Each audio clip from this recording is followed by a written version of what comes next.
لیکن روایت میں آتا ہے مسلمان اپنے مقصد سے نہیں ہٹیں گے جب تک ان کو دو نشے نہ چڑھ جائیں، اور جب دو نشے چڑھ جائیں گے تو یہ اپنے مقصد کو بھول جائیں گے. اور جو قوم مقصد زندگی کو بھول جاتی ہے وہ جیتے جی مر جاتی ہے. مر کے فرد از خشکی رود حیات، مر کے قوم از ترک مقصود حیات. اس قوم کے سامنے زندگی گزارنے کا مقصد نہیں ہوتا، وہ زندگی مردوں کے حکم میں ہوتا ہے.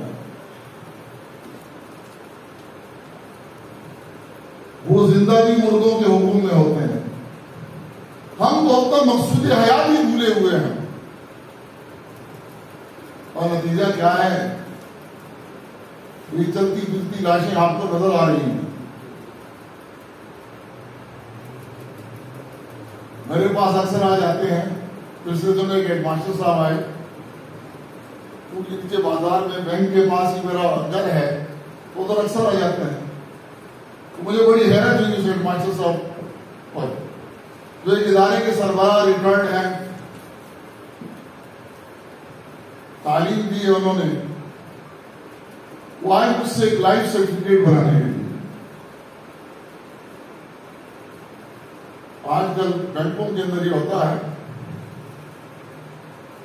کہ دکھایا جاتا ہے کہ بھائی میں زندہ ہوں، اور یہ سرٹیفکیٹ لکھ کر دے دیں تاکہ پینشن اس کی جگہ کوئی اور نہ لے. وہ لائف سرٹیفکیٹ جو بنا کر لائے اور مجھے کہا کہ یہ سائن کر لے. کہا جی کیا ہے؟ کہنے لگے کہ بھائی بینک والے کہتے ہیں کہ آپ تصدیق کریں کہ میں میں نے اسے کہا، وہ بھائی صاحب کے سامنے کھڑے تھے اور ان کو پتہ نہیں ہے کہ آپ زندہ ہیں، اور مجھ سے پوچھتے ہیں کہ یہ زندہ ہے کہ مردہ ہے. کہنے لگے جی یہ ایک پالیسی ہے اور یہ ہم نے کرنا. اور میں نے اسے کہا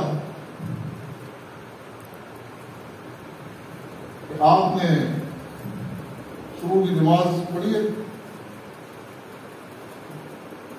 میں نے صبح کی نماز نہیں پڑھی. میں نے اسے کہا حضرت میں کیسے لکھوں کہ آپ زندہ ہیں، کیونکہ اللہ کی نبی فرما رہے ہیں جس کو اللہ یاد نہیں ہے وہ زندگی مردے کے حکم میں ہے. اور نمبر 1 کالج لنک روڈ. ہمارے اس کالج کا پہلا گمبھیر مسئلہ کالج لنک روڈ ہے. خان جناب نے کالج آتے ہوئے روڈ کی حالت زار کا ملاحظہ کر بھی لیا ہے. امید ہے کہ اس گمبھیر اور پوری ضرورت کو پورا کرنے کے لیے جلد اقدامات کر کے انشاءاللہ معجور ہوں گے. Number 2 auditorium. جیسا کہ ہاں جناب نے حالات کو ملاحظہ کر ہی لیا ہوگا،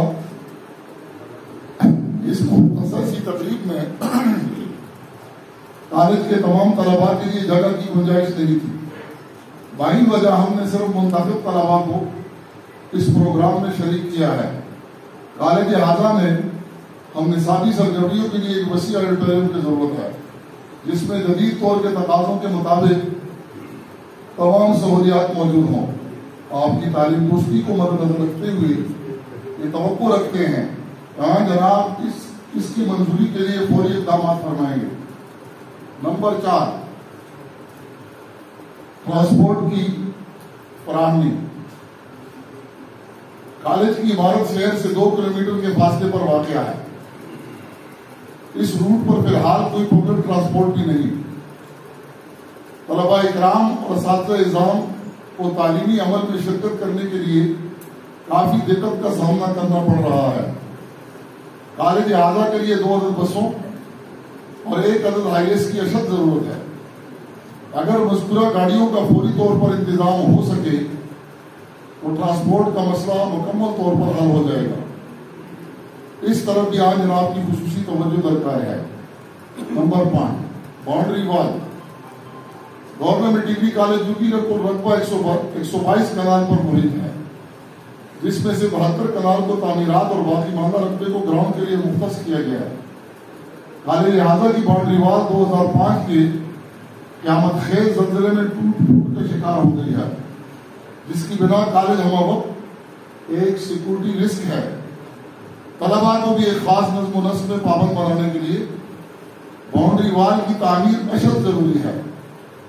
مختلف اوقات میں اس سلسلے میں حکومت کی توجہ حاصل کرنے کی ہر ممکن کوشش بھی کی گئی، مگر فی الحال کوئی کامیابی نہیں حاصل ہو سکی. باہی وجہ جناب کی توجہ اس پرخطر پہلو کی جانب بھی مبذول کروائی جا رہی ہے تاکہ ہنگامی بنیادوں پر اس کے لیے فنڈ مختص کر کے کالج کو محفوظ اور مامون بنایا جا سکے، تاکہ بغیر کسی خوف و خطر تعلیمی سفر کو رواں دواں رکھا جا سکے.